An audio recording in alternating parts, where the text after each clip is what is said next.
I'm joined here with our friend and supporter Catherine, who joins us here every Wednesday at our weekly Wednesday vigil inside opposite the Chinese embassy here. So just to give you a brief overview, we're here to protest today, particularly against Xi Jinping and his policies in Tibet over the last 5 years. And today coincides with the kickoff of the 19th Communist Party Congress. So we're here to raise awareness of the fact that Xi Jinping will consolidate his power and be in office for another 5 years.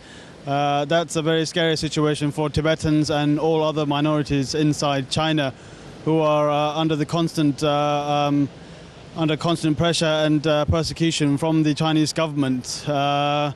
And deprived of basic human rights. Tibet, for us Tibetans, I've been in exile, and I was born in exile in southern India, and that's as a direct result of the Chinese occupation of Tibet back in 1949, when they initially rolled in with their tanks and eventually, after a failed uprising in 1959, when a number of Tibetans, along with the Dalai Lama, fled to India. So the likes of myself and a lot of my fellow Tibetans who are gathered here behind us have a similar story to tell, in that our families fled Tibet in dire circumstances.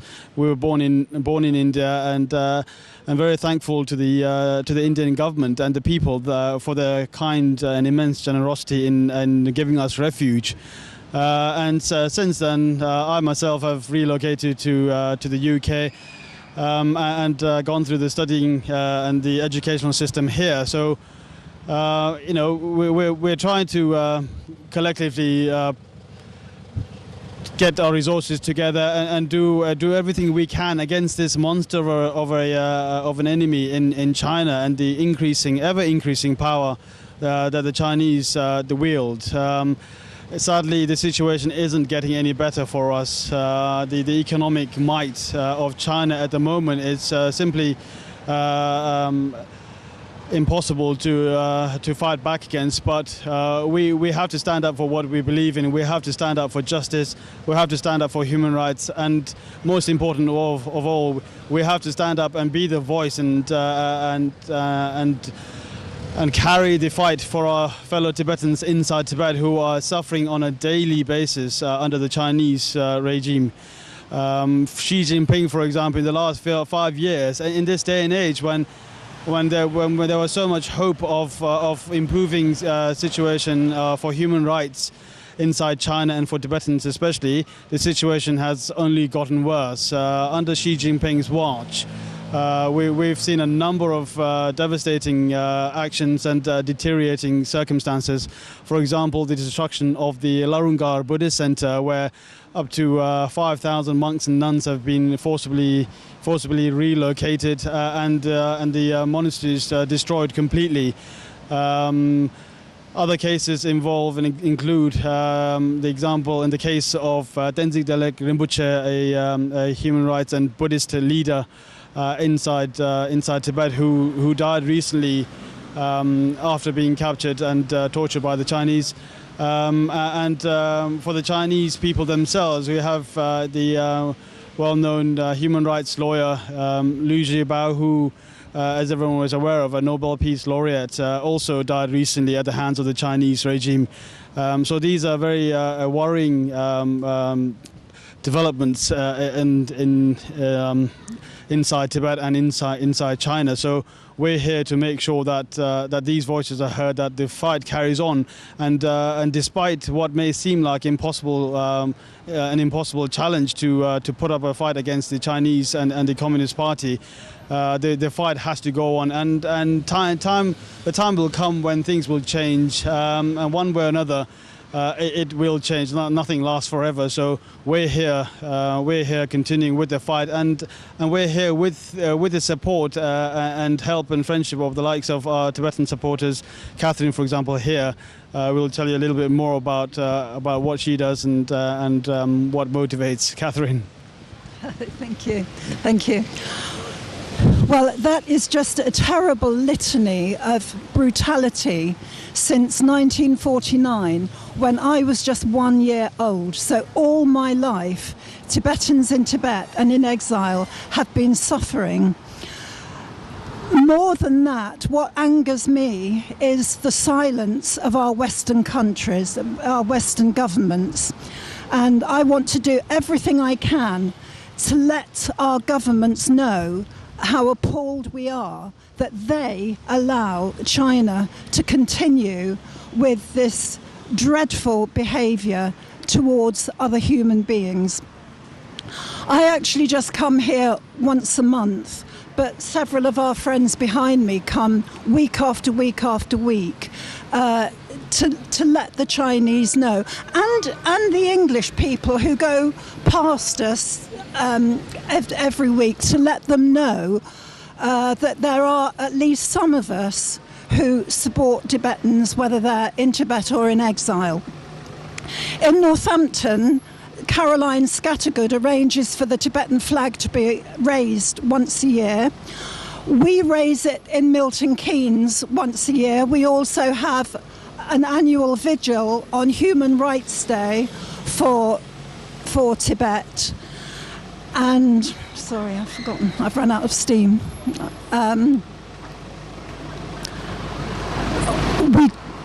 We just do whatever we can to support Tibetans in Tibet and Tibetans in exile.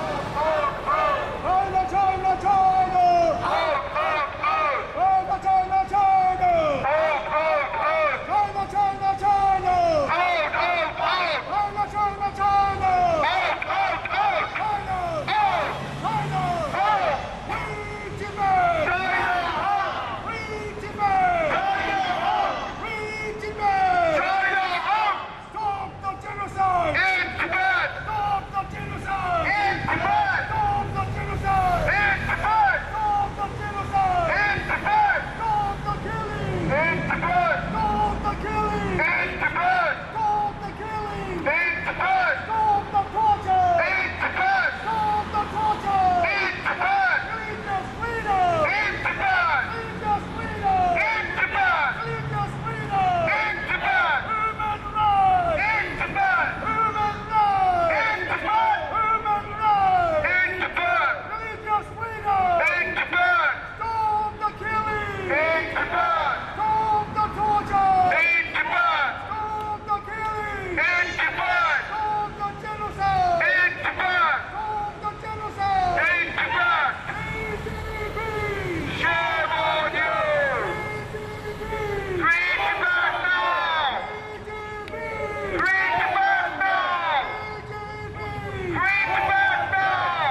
Tibet!